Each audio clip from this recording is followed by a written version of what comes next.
So আজকের ক্লাসটা হচ্ছে আমাদের বেসিকলি হিল ক্লাইম্বিং এর উপরে। হিল ক্লাইম্বিংটার থিওরিটা আমাদের ক্লাসে বলা হয়েছে। আজকে একটু থিওরি দেখবো আর ম্যাথটাও দেখবো। সো হিল ক্লাইম্বিং অ্যালগরিদম এটা কি? সো এটা হচ্ছে আমাদের একটা local search algorithm. So hill climbing algorithm is basically আমাদের একটা ফাংশন থাকে। সেই ফাংশনের সবচেয়ে উপরের পার্ট মিনিং দ্য পিক, আচ্ছা এই পিকটা হচ্ছে আমাদের বেস্ট অ্যান্সার। ওকে, আর সো হিল ক্লাইম্বিং এ আমরা এই পিকে যাওয়ার ট্রাই করি। আচ্ছা, সো এটাকে বেসিকলি একটা লোকাল সার্চ বলা হয়। ওকে, লোকাল সার্চ কেন বলা হয়? বিকজ আমাদের এখানে শুধু আশেপাশের ইনফরমেশন থাকে, শুধু আমাদের নেইবারিং ইনফরমেশনটা থাকে, আমাদের ফুল ম্যাপের ইনফরমেশন থাকে না। এ স্টার সার্চে আমরা কি করি, পুরা একটা ম্যাপ, তাই না, একটা একটা গ্রাফ থাকে, তাই না, এই পুরো গ্রাফের একটা ইনফরমেশন আমরা জানি। কিন্তু A star algorithm, sorry, hill climbing অ্যালগোরিদমে আমরা পুরো ম্যাপের ইনফরমেশন জানি না, শুধু আমরা যেখানে আছি তার আশেপাশে ইনফরমেশন জানি। ওকে, অ্যান্ড এখানে কি হচ্ছে, অলওয়েজ গো আপ হিল, কারণ আমরা হচ্ছে বেস্ট অ্যান্সারে যেতে চাই। সো আমি যদি এখানে থাকি, আমি ট্রাই করব পিকে যাওয়ার। সো আমরা সবসময় আপ হিল যাওয়ার ট্রাই করব। আচ্ছা, and stop at the top হচ্ছে আমরা যখন দেখবো যে আমরা এমন একটা জায়গায় আছি যেখানে আশেপাশের এটা নেইবারদের অবস্থা আমাদের থেকে খারাপ, তো একটু কম ভালো, তখন আমরা বুঝবো আমরা পিকে আছি, তখনই আমরা থেমে যাব। এটাই হচ্ছে আমাদের হিল ক্লাইম্বিং অ্যালগরিদমের একটু থিওরি, যেটা জেনারেল আইডিয়া, এটা কেমনে কাজ করে। ওকে, তারপর হচ্ছে হিল ক্লাইম্বিং কিভাবে কাজ করে একটু দেখি। সো হিল ক্লাইম্বিং যেটা কাজ করে, আমাদের যে একটা গ্রাফ থাকে, সো বলছে যে স্টার্ট সামওয়্যার। সো র্যান্ডমলি এই পুরো ফাংশনে র্যান্ডমলি একটা জায়গায় আমরা স্টার্ট করব। হ্যাঁ, তারপর লুক অ্যারাউন্ড, বলছে যে check the neighbour solutions you could move to. So আমি দেখবো যে আমার আশেপাশে আমি কোথায়, আমার আশেপাশে যা আছে তার থেকে বেটার অবস্থায় যাবো, আমার বেটার নেইবার খুঁজবো। সো ধরেন এখানে একজন হচ্ছে নেইবার ওয়ান, এটা হচ্ছে নেইবার ওয়ান, আর এটা হচ্ছে আমার নেইবার টু, আর এই ডট হচ্ছে আমার কারেন্ট। হ্যাঁ, সো আমি নেইবার ওয়ান আর নেইবার টু এর দিকে তাকাবো, দেখবো কার অবস্থা ভালো। এখন দেখেন নেইবার ওয়ান হচ্ছে কারেন্টের থেকে উপরে, তার মানে নেইবার ওয়ান এর অবস্থা ভালো। সো আমি কি করব, কারেন্ট থেকে নেইবার ওয়ান এর দিকে যাব। এটাই হচ্ছে লুক অ্যারাউন্ড, তারপর take the best step, move to the neighbour that improves the things most. So আমি কারেন্ট এখানে আছি, নেইবার ওয়ান আমার উপরে, সো আমি বেস্ট স্টেপ হচ্ছে আমি কারেন্ট থেকে নেইবার ওয়ানে মুভ করা। তারপর রিপিট, এই যে বারবার একই কাজ করবো, আমি কারেন্ট থেকে এখানে আসবো, তারপর এখানে আসবো, তারপর এক সময় আমি একদম পিকে আসবো, যে যখন দেখবো যে আমার আশেপাশের সিচুয়েশন বেটার না, আমি হচ্ছে বেস্ট অ্যান্সার, তখন হচ্ছে আমরা থেমে যাব। ওকে, সো এটা হচ্ছে আমাদের অ্যালগরিদমটা কিভাবে কাজ করে।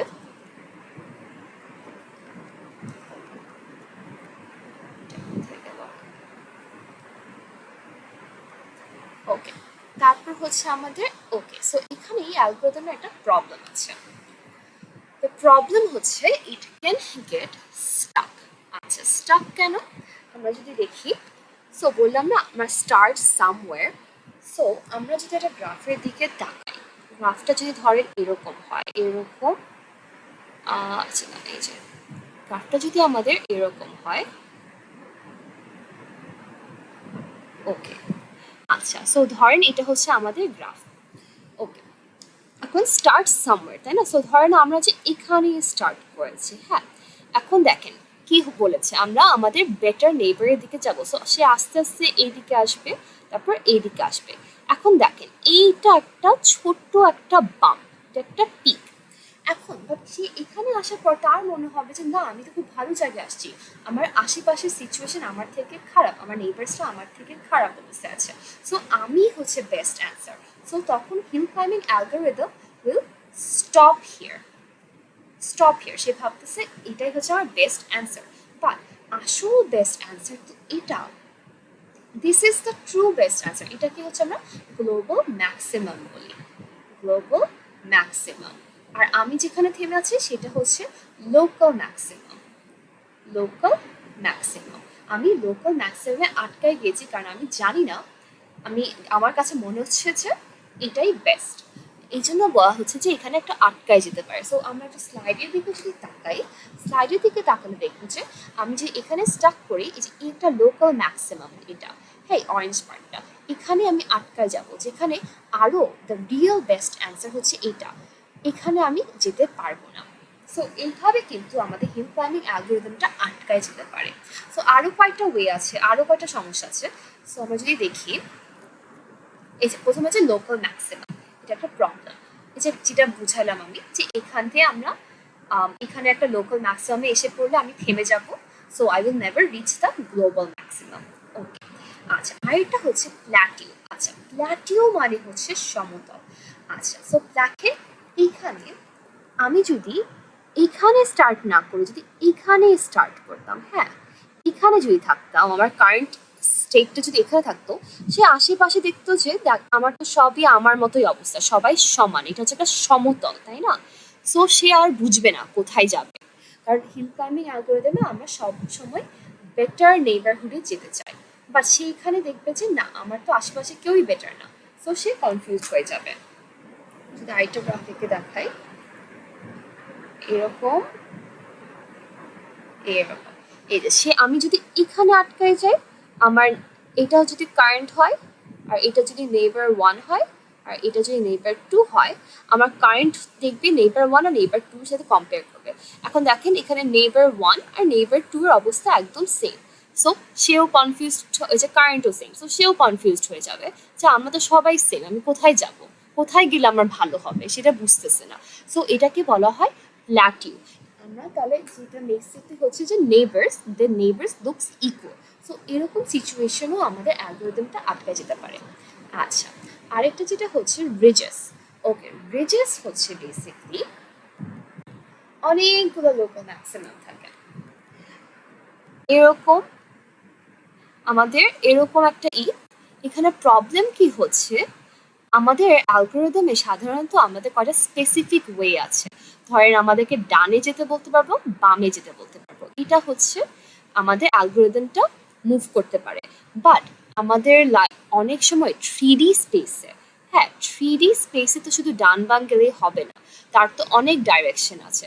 সো সামটাইমস আমাদের গ্লোবাল ম্যাক্সিমামের কাছে যাওয়ার জন্য আমার ডান বাম না গিয়ে আমার একটু ডায়াগোনাল যেতে হতে পারে। সো ওইসব সিচুয়েশনে আবার হয়ে যাবে, আটকায় যাবে। সো এরকম জায়গায় আটকাই গেলে সে এখন ডান অথবা বাম যেতে চাবে, but the problem is done বাম গেলে হবে না, ডায়াগোনালি যেতে হবে। সো এটা একটা প্রবলেম। ওকে, রিজেস হইল। আচ্ছা তারপর কি হচ্ছে, এখন আমাদের একটা ফিক্স লাগবে, right? This are the problem, আমার অ্যালগোরিদম কিভাবে কিভাবে আটকা যেতে পারবে। এখন এটা সলভ করার জন্য আমরা কয়েকটা স্টার্ট করতে পারি। একটা হচ্ছে র্যান্ডম রিস্টার্ট। ওকে, সো আমরা জানি যে আমরা অ্যালগোরিদমটা চালাবো, হ্যাঁ অ্যালগোরিদমটা চালাইলে আমাদের থাকে, আমরা একটা যে কোনো জায়গা থেকে স্টার্ট করব, হ্যাঁ ওকে। এখন ধরেন প্রথমবার, সো এটা র্যান্ডম রিস্টার্ট মানে হচ্ছে যে আপনি ফার্স্টবার মনে করেন একটা জায়গায় স্টার্ট করেন, let's see this is C1, এটা আপনি স্টার্ট করলেন। এখন দেখেন এখানে যদি আমি স্টার্ট করি, একসময় আমি এখানে এসে পাবো, তারপর এটা একটা লোকাল ম্যাক্সিমাম, এখানে আমি আটকায় যাবো। আচ্ছা ফাইন, ওকে, সো এটা করলাম।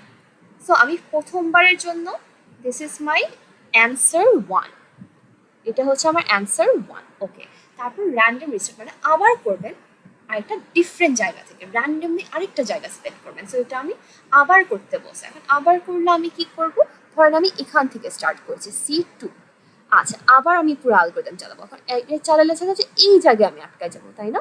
ধরেন এটা হচ্ছে আমার A2, তখন সে কম্পেয়ার করবে A1 আর A2 এর মধ্যে বেটার কে, A1 better, so best between A1 and A2, কে বেটার, A1 বেটার, সো A1ই হবে। আচ্ছা এখনো থামবো না, আমরা আবার চালাবো, আবার একটা র্যান্ডম জায়গায়, ধরেন হচ্ছে আমি এখান থেকে চালালাম, এটা হচ্ছে আমার C3। এখন এখানে আসে তো একসময় এইদিকে আসবে, তাই না? এটা একটা পিক হবে, তখন A3, তখন সে কম্পেয়ার করবে, আচ্ছা আমার আপাতত বেস্ট ছিল A1 আর এই ইটারেশনে পাইছি A3, সে A1 আর A3 এর মধ্যে কম্পেয়ার করে দেখবে যে A3 বেটার, সো সে এটা চেঞ্জ করে অ্যান্সার রাখবে হচ্ছে A3। আচ্ছা, সো এভাবে multiple times hill climbing algorithm করবে ডিফারেন্ট ডিফারেন্ট জায়গা থেকে, তারপর কম্পেয়ার করে দেখবে যে কোন ইটারেশনে আমরা বেস্ট অ্যান্সার পাইছি, এটা সেভ করে রাখবে। আচ্ছা, আরেকটা হচ্ছে সাইডওয়ে মুভস। ওকে, সাইডওয়ে মুভস হচ্ছে বেসিক্যালি আমরা যখন প্ল্যাটিউয়ে আটকায় যাই। সো প্ল্যাটিউয়ে তো আমরা দেখি যে সব কিছুই আমাদের সেম, এখানে নেইবার ওয়ানও সেম, আমাদের নেইবার টুও সেম। তখন এইসব সিচুয়েশনে সে বলতেছে যে যে কোনো দিকে চলে যেতে, ডান বাম যে কোনো একটা চয়েস নিতে, কারণ আমাদের এই জায়গা থেকে একটু বের হতে হবে। আচ্ছা, so allow a few flat steps so the climber can cross a plateau and find a fresh slope to climb. মানে কয়েকবার একটু ডান বাম গিয়ে যায় যেন একটা ভালো জায়গায় যেতে পারে। সো এরকম আমি যদি বারবার ডানে যেতে থাকি, একসময় আমি এখানে আসতে পারবো, এখানে আসলে আমি আবার বুঝতে পারবো যে পিকটা এখানে। ওকে, আচ্ছা, থার্ড অ্যাপ্রোচ হচ্ছে অ্যাকসেপ্ট ওয়ার্স মুভস। ওকে, অ্যাকসেপ্ট ওয়ার্স মুভস যেটা হচ্ছে মাঝে মাঝে আমরা তো লোকাল আটকায় যাই, তাই না? সো র্যান্ডম রিস্টার্ট হচ্ছে আমরা বারবার হিল ক্লাইম্বিং অ্যালগরিদমটা করবো। আর অ্যাকসেপ্ট ওয়ার্স মুভ হচ্ছে আমরা একবারই করব, কিন্তু মাঝে মাঝে আমরা একটু খারাপ চয়েস নিব। সো ফর এক্সাম্পল, ধরেন আমাদের যদি এরকম থাকে, আচ্ছা এরকম থাকে, আর এখানে হিল ক্লাইম্বিং এর প্রবলেম কি, আমি যদি এখানে স্টার্ট করি, এখানে আমি আটকায় যাব, তাই না? এখানে আমি একটা আটকায় যাব, this is my local maximum. আচ্ছা, লোকাল ম্যাক্সিমাম। সো এক্সাক্ট ওয়ার্স মুভ এটা হচ্ছে যে মাঝে মাঝে একটু খারাপ চয়েস করবে, মাঝে মাঝে খারাপ চয়েস করবে। সো এখন হিল ক্লাইম্বিং এ কি হয়, আমরা যখন এখানে থাকি আমরা জীবনেও ওখান থেকে সরবো না, কারণ আমাদের বসে যখন একটা ভালো অ্যান্সার পাবো ওখানে থাকতে। হ্যাঁ, বাট এক্সেপ্ট ওয়ার্স মুভ এই অ্যাপ্রোচে কি হয়, মাঝে মাঝে আমরা একটা খারাপ চয়েস দেবো। সো এখানে আসার পরেও আমরা এইদিকে চলে যাব, এদিকে চলে যাব, বিকজ তারপর এদিকে গেলে আমরা কি পাবো, একটা ভালো অ্যান্সার পেতে পারি না। সো এটার এই অ্যালগরিদমের আইডিয়া হচ্ছে যে মাঝে মাঝে একটু খারাপ চয়েস নেবেন, মাঝে মাঝে একটু নিচের দিকে যাবেন, যেন আপনি গ্রাফটা আরো ফার্দার এক্সপ্লোর করতে পারেন, ফার্দার এক্সপ্লোর করে আপনি যেন আরো বেটার অ্যান্সার খুঁজে পান।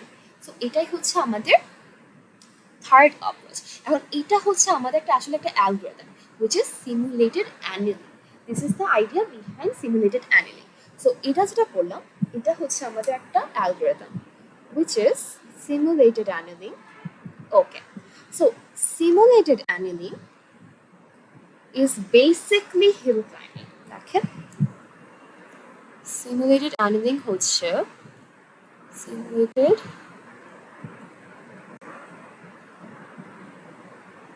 আচ্ছা simulated annealing হচ্ছে basically hill climbing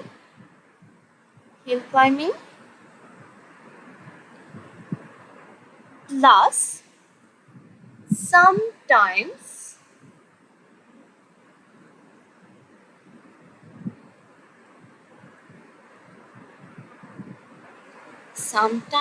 bad decisions.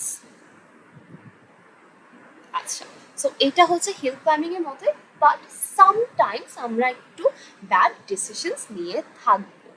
আচ্ছা, সো এটা কি হয় বেসিক্যালি, আমরা একটু গ্রাফটা যদি দেখি। আচ্ছা, এটা হচ্ছে, সো এই অ্যালগরিদমটা আসলে the name came from metal work. আমরা যখন লোহা কিন্তু নর্মালি আমরা নড়াতে পারি না, রাইট? কিন্তু লোহা যখন অনেক গরম থাকে, চিমনিতে বসাতে অনেক গরম থাকে, তখন কিন্তু অনেক ম্যালেবল হয়, মানে আমরা অনেক নড়াতে পারি, আমরা আমাদের পছন্দের শেপে আনতে পারি। কিন্তু এটা কিন্তু সবসময় পারি না, এটা হচ্ছে প্রথম দিকে পারি যখন লোহার টেম্পারেচারটা অনেক গরম থাকে। সো এটাই হচ্ছে সিমুলেটেড অ্যানিলিং এর। সো এটা হচ্ছে কি হয়, প্রথম দিকে আমরা একটা টেম্পারেচার সেট করে রাখি, এই অ্যালগরিদম জন্য একটা টেম্পারেচার সেট করে রাখি। হ্যাঁ, প্রথম দিকে এটা অনেক হাই থাকে। সো at the start আমাদের টেম্পারেচারটা অনেক হাই থাকে, আর টেম্পারেচার যত হাই তত ব্যাড চয়েসেস, মোর ব্যাড চয়েসেস। ওকে, আচ্ছা, আর টেম্পারেচার আর যত কম যাবে, মনে করেন এন্ডের দিকে, আমরা আর প্রতি ইটারেশনে আমরা আস্তে আস্তে টেম্পারেচারটা কমাতে থাকবো। সো অ্যাট দ্য এন্ড টেম্পারেচারটা অনেক লো থাকবে, আর টেম্পারেচার যত লো তত few or none or no bad choices. Okay, so যখন আমরা একটা অ্যালগোরিদম পড়ি, সো বেসিকলি এটা algorithm usually climbs like hill climbing, it normally moves to better neighbours মানে হচ্ছে আমার হিল ক্লাইম্বিং এর মতো এটা বেটার নেইবার্সে যায়, কিন্তু it sometimes drops. It sometimes drops. Now, so now and then it accepts a worse move, enough to climb out of a small peak. এই যে মাঝে মাঝে এটা ই করে, controlled by temperature. A temperature setting decides how often worse moves are accepted. It starts hot and cools down. So আমরা একটা temperature set করি, প্রথম দিকে এটা অনেক হট থাকে, অনেক হাই থাকে, সো যত হাই থাকবে তত মোর ব্যাড চয়েসেস আমরা করবো, বাট আস্তে আস্তে টেম্পারেচার লো হতে থাকবে, তখন আমরা few or no bad choices হবে। আচ্ছা, সো এটা why it escapes. So for the example then এই গ্রাফের দিকে তাকান, আমার যে এই অরেঞ্জ জায়গাটা এখানে আছে হচ্ছে এখানে যে আটকায় যাবে, কারণ এটা একটা লোকাল ম্যাক্সিমাম। ওকে, সো কিন্তু আমার হিল সিমুলেটেড অ্যানিলিংয়ে এখানে আসার পরও সে ডাউন হিলে যেতে পারবে, এই অপশনটা তার কাছে আছে। হিল ক্লাইম্বিং কিন্তু আমরা কখনো নিচের দিকে যাই না, বাট সিমুলেটেড অ্যানিলিং যেহেতু মাঝে মাঝে আমাদেরকে ডাউন হিল যেতে দেয়, সো আমরা এটা এসকেপ করতে পারি। there is a probability that we can escape this. Okay, আচ্ছা, সো এখানে একটা লাইনে বলছে hill climbing always walks uphill and can get trapped. Simulated annealing walks downhill just long enough to find higher ground than settle. So মাঝে মাঝে একটুক্ষণ সে নিচের দিকে যায়। ওকে, সো এটা হইল। আচ্ছা, ওকে, এখন হচ্ছে আমরা একটা ম্যাথটা করলে এই টেম্পারেচার দিয়ে আমরা কিভাবে করি এই জিনিসটা আরো সেট হবে। সো আমরা চলেন একটু ম্যাথটা করার আগে পুরো অ্যালগরিদম সিমুলেটেড অ্যানালিংটা কিভাবে এক্স্যাক্টলি কাজ করে এটা একটু দেখি। সো বেসিকলি দেখেন আমাদের একটা কারেন্ট থাকে, সো কি হয় আমাদের দেখেন এরকম একটা জায়গা থাকে, আমি তো একটা পজিশনে থাকি, রাইট? সো আমি হচ্ছে একটা কারেন্ট পজিশন, ধরেন এটা সি, সো আমাদের কারেন্ট একটা পজিশন থাকে, তারপর হচ্ছে ধরেন আমরা একটা টেম্পারেচার সেট করে রেখেছি প্রথমে 100, সে আস্তে আস্তে আস্তে এক সময় T2-তে আসবে। ওকে, প্রথম দিকে তার 100 থাকবে, সো আমরা 100 থেকে 2-তে আসা পর্যন্ত আমরা এই অ্যালগরিদমটা চালাবো। ওকে, এখন দেখেন প্রথমে আমার কারেন্ট যেটা আছে এটা একটা ইভ্যালুয়েশন করব। হ্যাঁ, ইভ্যালুয়েশনটা করব, সো ই সি হচ্ছে একটা ফাংশন হবে, মানে এই স্টেটের অবস্থা, এই স্টেটের ই অবস্থা, গুডনেস, এটা কেমন, এটা হচ্ছে আমরা ইভ্যালুয়েশন ফাংশন দিয়ে আমরা মেজার করব। তারপর হচ্ছে তার নেইবার্সের সাথে আমরা কম্পেয়ার করব, ধরেন এখানে একটা নেইবার আছে, এখানে একটা নেইবার আছে, তাই না? সো নেইবার 2 আর নেইবার 1। আচ্ছা, সো বেসিক্যালি প্রথমে যে কোনো একটা নেইবার সে পিক করবে। আচ্ছা, সো নেইবার পিক করে তাকে ইভ্যালুয়েট করবে। ওকে, নেইবার এটা করলো। আচ্ছা, তারপর কি হচ্ছে আমাদের অবস্থাটা দেখতে হবে যে আমার কারেন্ট নেইবার আর আমার কারেন্টলি যেখানে আছি আর আমার নেইবারের মধ্যে পার্থক্য কেমন। সো এটা হচ্ছে ডেল ই। সো ডেল ই হচ্ছে ই এন মাইনাস, একটু দেখি, আচ্ছা, সো ডেল ই হচ্ছে E N minus E C. আচ্ছা, ওকে, সো আমার নেইবারের ইভ্যালুয়েশন থেকে আর আমার কারেন্টের ইভ্যালুয়েশনটা আমরা মাইনাস করে দেখব। আচ্ছা, এখন একটা ব্যাপার আছে, দেখেন আমার যদি নেইবারের অবস্থা ভালো হয়, ইফ নেইবার বেটার, তাহলে আমার the difference of neighbor and current will be greater or equal to 0, greater than 0 হবে যদি আমার বেটার হয়, 0 হয়। ফর এক্সাম্পল দেখেন নেইবার 1 অ্যান্ড কারেন্টের মধ্যে যদি আমরা করে দেখি, নেগেটিভ করি, আমরা যদি সাবট্রাক্ট করি, তখন কিন্তু আমার একটা পজিটিভ ভ্যালু আসবে যদি আমার নেইবারটা বেটার হয়। বাট ইফ নেইবার ওয়ার্স, তখন হচ্ছে আমার the difference will be less or equal to 0. ওকে, মানে আমার নেইবারের অবস্থা যদি ভালো না হয় কারেন্ট থেকে, তখন কিন্তু নেগেটিভ অর 0 আসবে। ওকে, সো এই সময় আমার অ্যালগরিদম কি বলে, এই সময় বলে হচ্ছে যে if del e is greater than 0, if del E is greater than 0, দেন আমি কারেন্ট থেকে নেইবারে চলে যাব। কেন যাব? দেখেন আমার যদি del E ভালো, del E যদি গ্রেটার দেন 0 হয়, তার মানে হচ্ছে আমার নেইবারের অবস্থা আমার কারেন্ট থেকে ভালো। ফর এক্সাম্পল আমি যদি সি আর N1 দেখি, আমি অবশ্যই যাব সি থেকে N1 এ যেতে। ওকে, এটা নিয়ে কোনো সমস্যা নেই, এটা হচ্ছে নর্মাল হিল ক্লাইম্বিং কাজ করে। বাট এই যে এই পার্টে হচ্ছে হোয়াট ইফ আমার নেইবারটা অবস্থা খারাপ আমার থেকে, meaning that less or equal to 0, what if এটা খারাপ হয়, তখন কি হবে? তখন হচ্ছে আমাদের মানে হচ্ছে ধরেন for example C and N2, তাই না? N2-র অবস্থা তো একটু ডাউন হিল, একটু নিচের দিকে N2, সো এটা অবশ্যই আমরা যে সাবস্ট্রাক্ট করে দেখি একটা নেগেটিভ ভ্যালু আসবে অথবা 0 আসবে। আচ্ছা, তখন কি হবে? তখন হচ্ছে যে একটা চয়েস করবে অ্যালগোরিদম একটা চয়েস করবে, আইদার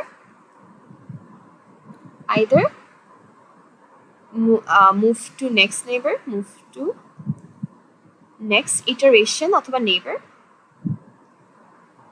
নেক্সট ইটারেশন হবে, অথবা মেক আ ব্যাড চয়েস,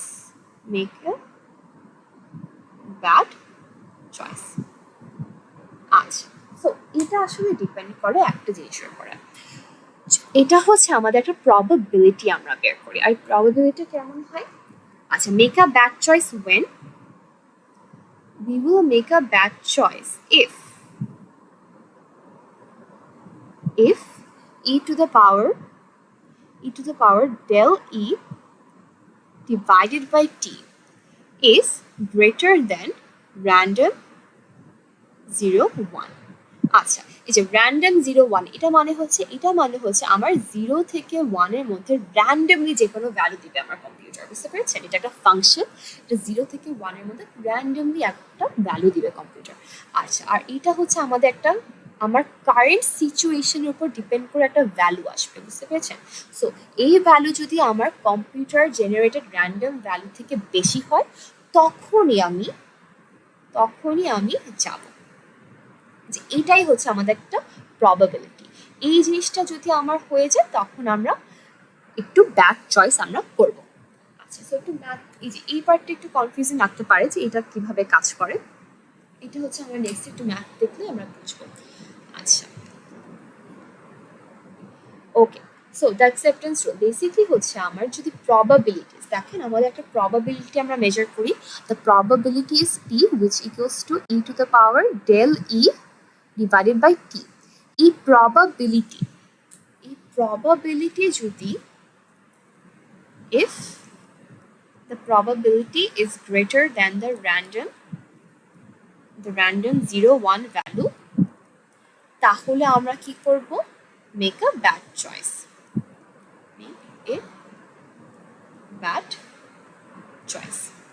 আচ্ছা, ওকে, এটা হচ্ছে আমাদের প্রবাবিলিটি। এখন এই প্রবাবিলিটি কেন, মানে এটা কেন করতেছি? আচ্ছা, সো আমি আগে বলেছিলাম না সিমুলেটেড অ্যানিলিংয়ে যেটা হয়, if the temperature is high, bad চয়েসেসও আমার হাই থাকে, আচ্ছা, আর এই টেম্পারেচার যদি একটু লো হয়, তাহলে আমার ব্যাড চয়েসেসও আমার কম হবে। ওকে, তো এই ফর্মুলাটা দিয়ে আসলে আমরা এই জিনিসটা কন্ট্রোল করতে পারবো, যে টেম্পারেচার ভ্যালু যদি বেশি হয়, আমার probability of making the bad choice will increase, আর যদি কম হয় তাহলে একটু কম হবে। সো আমরা আসলে একটু কম্পেয়ার করলে আমরা বুঝবো। সো ফর এক্সাম্পল আমাদের দুইটা ভ্যালু আছে, ধরেন আমাদের দুইটা আছে, লেটস সে আমি হচ্ছে এখানে আছি, আমার হচ্ছে কারেন্ট হচ্ছে এটা, আর এটা হচ্ছে আমার নেইবারটা। আচ্ছা, তাহলে কি হবে? ডেল ই কি হবে? ডেল ই হবে হচ্ছে আমার evaluation of next minus evaluation of current, তাই না? ওকে, এখন একটু খেয়াল করেন, এই নেইবার একটু নিচের দিকে, কারেন্ট হচ্ছে নেইবারের উপরে, সো অবভিয়াসলি নেইবারটা আমার কারেন্ট থেকে কম ভালো। সো সুতরাং আমার del E will be a negative value. So ধরেন -1 হলো ভ্যালু, ওকে, ধরেন -1। আচ্ছা, ওকে, এখন আমার সেম জিনিস আমি এখন একটা প্রবাবিলিটি বের করবো, হ্যাঁ প্রবাবিলিটি বের করবো, বাট দুইটাই ডেল ই এর জন্য same but for different temperature. So একবার আমি হচ্ছে টেম্পারেচার 100 এর জন্য করব, আর একবার হচ্ছে আমি টেম্পারেচার 2 এর জন্য করব। আচ্ছা ওকে, তখন দেখি প্রবাবিলিটি কি হবে। প্রবাবিলিটি হচ্ছে e to the power del e divided by t, তাই না? সো এটা কি হবে, ই ডেল ই হচ্ছে -1, আর ই টেম্পারেচার হচ্ছে 100। সো এটা হচ্ছে আমি যদি এখান থেকে দেখি 0.990 আসবে। ওকে 0.990 আসবে। তার মানে আমার যদি ডেল ই যদি -1 হয় আর টেম্পারেচার 100 হয় আর প্রবাবিলিটি হচ্ছে 0.990। আচ্ছা এখন একটু দেখেন কখন আমার ব্যাড ডিসিশন নেই। ইফ আমার ব্যাড ডিসিশন নেই হচ্ছে যদি প্রবাবিলিটি যদি আমার র্যান্ডম 0-1 থেকে বেশি হয়। আচ্ছা দেখেন র্যান্ডম 0-1 রাইট, এই ফাংশন, এটা একটা ফাংশন, এই ফাংশনের কাজ কি, আমার 0 থেকে 1 এর মধ্যে একটা যে কোনো র্যান্ডমলি একটা ভ্যালু দেবে। এখন দেখেন এখান থেকে দুই টাইপের ভ্যালু আসতে পারে, একটা আসতে পারে লেস দেন 0.990, মানে এই 0.990 থেকে একটু কম আসতে পারে, অথবা মোর দেন 0.990, তার মানে এটা বেশি আসতে পারে। আমি দেখেন লেস দেন 0.990, তার মানে এটা মানে কি 0.67 আসতে পারে, 0.85 আসতে পারে, এরকম অনেক নাম্বার আসতে পারে। অথবা 0.990 মানে 0.991, 0.997 এরকম ভ্যালু আসতে পারে, তাই না? আপনারা একটু মানে কমন সেন্স ইউজ করে দেখেন কোনটার প্রবাবিলিটি বেশি। অবভিয়াসলি 0.990, কারণ এখানে নাম্বারসগুলো বেশি, রাইট? তার মানে এটার প্রবাবিলিটি ইজ ওয়ে হায়ার আর এটার প্রবাবিলিটি ইজ ওয়ে লোয়ার, তাই না? সো আমি যদি এখন বলি যদি আমার ডিসিশনটা এরকম থাকে, আমার প্রবাবিলিটি আসছে যে 0.990, তাই না? সো আমি বলতেছি ব্যাড চয়েস আমি করব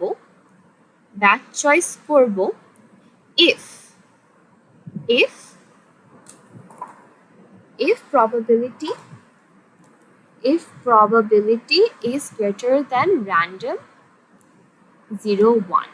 আচ্ছা আর প্রবাবিলিটি আসছে 0.990 greater than random 0-1। এখন 0 থেকে 1 এর মধ্যে বললাম তো এইসব নাম্বার আসার প্রবাবিলিটি অনেক high rather than this, right? So এরকম আমার হাইয়েস্ট হতে পারে, আমার আসতে পারে হচ্ছে 0.75। এখন আমার probability is obviously higher than 0.75, তার মানে কি, তার মানে আমি ব্যাড চয়েস করব, রাইট? সো এবার দেখেছেন আমার টেম্পারেচার বেশি থাকলে আমার প্রবাবিলিটির নাম্বারটা বেশি বড় হয়, আর যেহেতু প্রবাবিলিটি নাম্বারটা বেশি আমার ব্যাড চয়েস করার প্রবাবিলিটিও বেড়ে যায়। এখন একটু আমার সেম জিনিস দেখেন ডেল ই হচ্ছে আমার -1, এখন সেম জিনিস আমরা টেম্পারেচার 2 এর জন্য প্রবাবিলিটি বের করি। টেম্পারেচার 2 সরি এখানে একটু নেগেটিভ হবে। আচ্ছা টেম্পারেচার 2 এর যদি আমরা বের করি তখন যেটা হবে minus del e divided by t. আচ্ছা তারপর কি হবে, এটা হবে ডেল ই হচ্ছে -1 আর 2, আর আমরা যদি এখানে ক্যালকুলেট করে দেখি আসছে হচ্ছে 0.607। আচ্ছা এবার দেখছেন তাহলে এবার কি টেম্পারেচার 2 দুইটাই কিন্তু সেম এর জন্য, কিন্তু টেম্পারেচার 2 এ আসছে একটা কম নাম্বার, তাই না? একটা লোয়ার প্রবাবিলিটি আসছে। যেহেতু একটা লোয়ার প্রবাবিলিটি আসছে আমার ব্যাড চয়েস করারও প্রবাবিলিটিটা কমে যায়। ওকে আচ্ছা সো এটার জন্যই আমাদের টেম্পারেচার, এই জন্যই আমরা এটা ইউজ করি, কারণ আমাদের যখন অ্যালগোরিদমটা শুরু হয় তখন টেম্পারেচার ভ্যালু বেশি থাকে, সো আমাদের প্রবাবিলিটিও হাই থাকে। বাট আস্তে আস্তে যখন একটু কম ভ্যালু আসে যেমন টেম্পারেচার 2, তখন প্রবাবিলিটি কমে যায়, আর প্রবাবিলিটি কমে গেলে আমার ভ্যালুটা আমার ব্যাড চয়েস করার প্রবাবিলিটিটা কমে যায়। ওকে এখন হচ্ছে তাহলে আমরা এরপর একটা প্র্যাকটিস প্রবলেম লিখি। ওকে প্র্যাকটিস প্রবলেম কি বলা হয়েছে যে a simulated annealing algorithm moves from t max 100 to t min 2. During the search, it encounters 4 worst neighboring states, each with an energy difference of -1. The random numbers generated by random 0, 1 for these 4 cases are 0.83, 0.55, 0.97 and 0.72.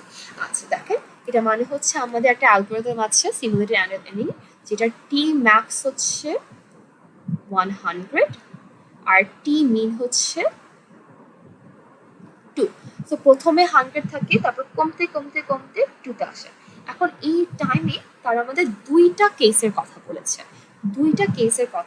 বলেছে যেখানে প্রত্যেকটারই energy লেভেলের difference হচ্ছে -1। হ্যাঁ আচ্ছা -1। আর এখন এই হচ্ছে যে 4 worst neighboring states। আচ্ছা are the random numbers, wait a second, আমি কি দেই না 125। আচ্ছা আমি এখানে টেম্পারেচারটা দিই নাই, টেম্পারেচারটা একটু দেওয়া উচিত ছিল, এটা আপনি দিব। বাট বেসিকলি বলেছে যে 4টা কেস আছে, 4টা কেসের জন্য আমার একবার আসছে হচ্ছে 0.83, আরেকটা আসছে 0.55 আর 0.97 আর 0.72। আচ্ছা কোয়েশ্চেনে ইনক্লুড করি নাই, এটা একটু ইনক্লুড করতে হবে যে কোন কোন টেম্পারেচারের জন্য। আচ্ছা টেম্পারেচারগুলো বলি, 0.83 আসছে হচ্ছে আমার টেম্পারেচার যখন 100 ছিল, আর 0.55 আসছে হচ্ছে যখন টেম্পারেচার আমার 20, আর টেম্পারেচার 5 আর টেম্পারেচার 2। আচ্ছা সো আমাদের এই এক এক টেম্পারেচারে এক একটা র্যান্ডম ভ্যালু আসে। এখন আমাকে বলতে বলেছে যে আমার প্রবাবিলিটি কত, ব্যাক চয়েস করার প্রবাবিলিটি কত। ওকে সো ব্যাক চয়েস করার প্রবাবিলিটি কত, সো আমরা এটা কি করতে হবে, বেসিকলি আমার জাস্ট আমার যেহেতু আমার এনার্জি ডিফারেন্স কিন্তু বলে দিয়েছে যে প্রত্যেকটার জন্য হচ্ছে -1, সো প্রত্যেকটা টেম্পারেচারের জন্য আমরা কি বের করতে হবে, প্রবাবিলিটি বের করতে হবে। প্রবাবিলিটিটা আমরা del E divided by temperature. So এটা পারবো না কারণ আমার del E এর ভ্যালু আছে আর 4বার 4টা টেম্পারেচার জন্য ভ্যালু বের করবো। সো 4টা প্রবাবিলিটি আসবে, তারপর কম্পেয়ার করবো র্যান্ডম ভ্যালুর সাথে, যদি বেশি হয় ব্যাক চয়েস করবো আর যদি কম হয় গুড চয়েস, আমরা কোনো চয়েস করবো না। ওকে সো আমরা চলেন একটু দেখি এটা সলিউশনে দেওয়া আছে। সো দেখেন এখানে কি হয়েছে, প্রথম টেম্পারেচার 100, তারপর del E আছে, এখানেও আমি নেগেটিভ দিই নাই। আচ্ছা হ্যাঁ তারপর কি করেছি, del E আমরা এটা বের করলাম -1 into 100, তারপর হচ্ছে -001, তারপর হচ্ছে আমরা এটা প্রবাবিলিটিগুলো বের করলাম। সো 4টা টেম্পারেচার জন্য 4টা বের করলাম, প্রবাবিলিটি বের করলাম। তারপর হচ্ছে আমরা দেখতে হবে যে এটা কত, আমার এটা কত। আচ্ছা ওকে আচ্ছা না এটা তো হবে না, সরি না সূত্রের মধ্যে, সরি নেগেটিভ হবে না, সূত্রের মধ্যে পজিটিভই হবে, এটা ভুল হয়েছে। হ্যাঁ সূত্রের মধ্যে আসলে না, সূত্রের মধ্যে আসবে না, এটা নেগেটিভই থাকবে, এটা পজিটিভই থাকবে। আচ্ছা ওকে আচ্ছা এখন কি করবো, আমরা প্রত্যেকটা টেম্পারেচার জন্য বের করবো। দেখেন আমাদের কি হচ্ছে, টেম্পারেচার যখন আমাদের 100,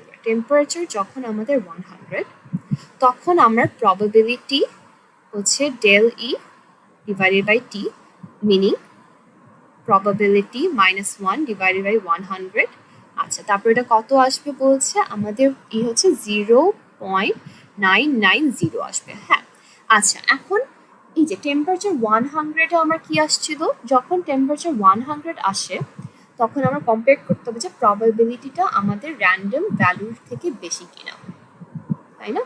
সো আমার প্রবাবিলিটি আসছে হচ্ছে 0.990 আর আমার র্যান্ডম ভ্যালু থেকে আসছে হচ্ছে 0.83 আসছে। ওকে এখন আপনার বলেন 0.990 ইজ গ্রেটার দেন 0.83, তাই না, এই কন্ডিশন ট্রু। সো আমরা কি করব, we will make a bad choice, so accept করবো, আমরা একটা ব্যাড চয়েস একসেপ্ট করবো।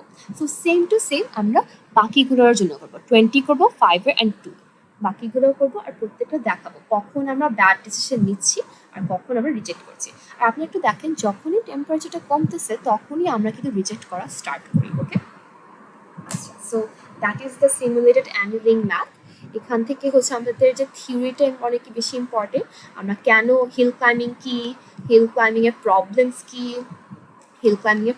কি, তারপর হিল ক্লাইম্বিং এর প্রবলেম সলভ করার জন্য আমরা কি কি করতে পারি, তারপর সিমুলেটেড টানেলিং কেন আমাদের হেল্প করে ট্র্যাপ থেকে এসকেপ করার জন্য।